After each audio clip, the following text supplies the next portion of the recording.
The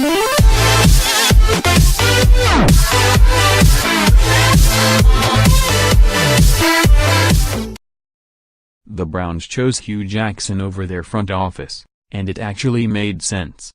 The process, Cleveland Browns style, wasn't working. Far from it. It was failing miserably. Something had to be done. That's what the Browns did Thursday. Something. Whether or not it will work remains to be seen. There always is reason to be skeptical when the Browns are involved. They are, after all, the Browns. But this actually makes sense.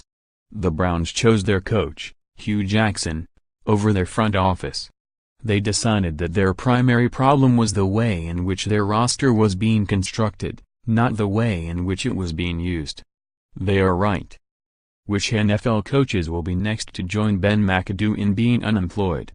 The Browns, winless this season and with a record of 127 since the start of last season, announced Thursday they had fired Sashi Brown as their executive vice president of football operations, and owner Jimmy Haslam said in a written statement that Jackson will return next season as coach.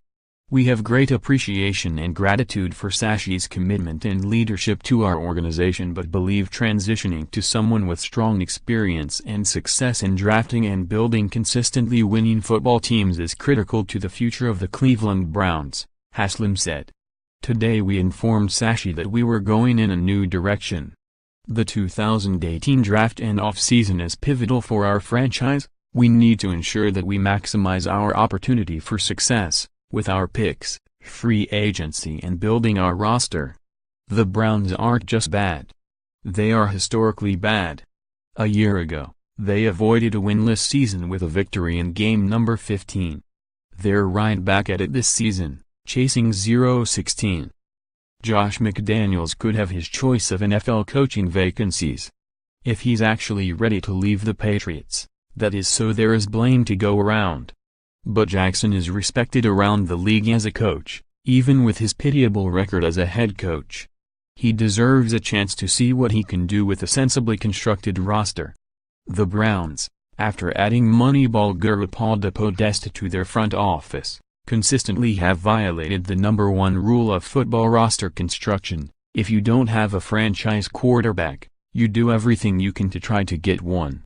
They went out of their way to avoid selecting Carson Wentz and Deshaun Watson in the last two NFL drafts. Now Wentz is a league MVP candidate in Philadelphia, and Watson was well on his way to being the NFL Offensive Rookie of the Year in Houston before getting hurt. The Browns couldn't land Jimmy Garoppolo on the trade market.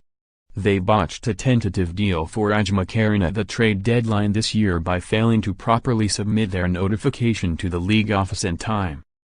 The NFL is a league of parity, but the Browns are in a miserable league of their own. Meanwhile, Jackson has been left to try to get by with Robert Griffin III or Josh McCown or Cody Kessler or Kevin Hogan or Deshaun Kaiser. That's inexcusable. And the Browns decided Thursday they couldn't excuse it. They decided they couldn't allow the current front office to make the next big decision at quarterback. The next GM will inherit a promising situation. John Dorsey, the former general manager of the Kansas City Chiefs, already is being mentioned as a prospective top candidate. The Browns possess 2 first-round picks and 3 second-rounders in the upcoming NFL draft.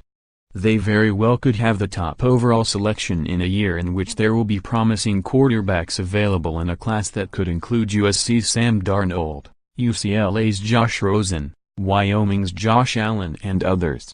If the Browns instead decide to make a run at, say, Washington Redskins quarterback Kirk Cousins if he's available as a free agent, they will have abundant salary cap space. Maybe, someday, the process as undertaken by the Browns will resemble that of the NBA's Philadelphia 76ers, who seem well on their way to successfully transforming all-time dreadfulness into a talented roster and a contending team. But if it happens, that turnaround will have been overseen by a different front office roster architect. Read more from the Post. Week 14 NFL Playoff and Elimination Scenarios. Time to start punching tickets. Steelers' Ryan Shazier remains hospitalized after scary spinal injury after a brutal game. Ben Roethlisberger says he hopes his son plays golf. Another NFL problem, A brutal Steelers-Bengals game caps a month of ugliness on the field. Carson Wentz and Jared Goff are proof that the NFL's quarterback problem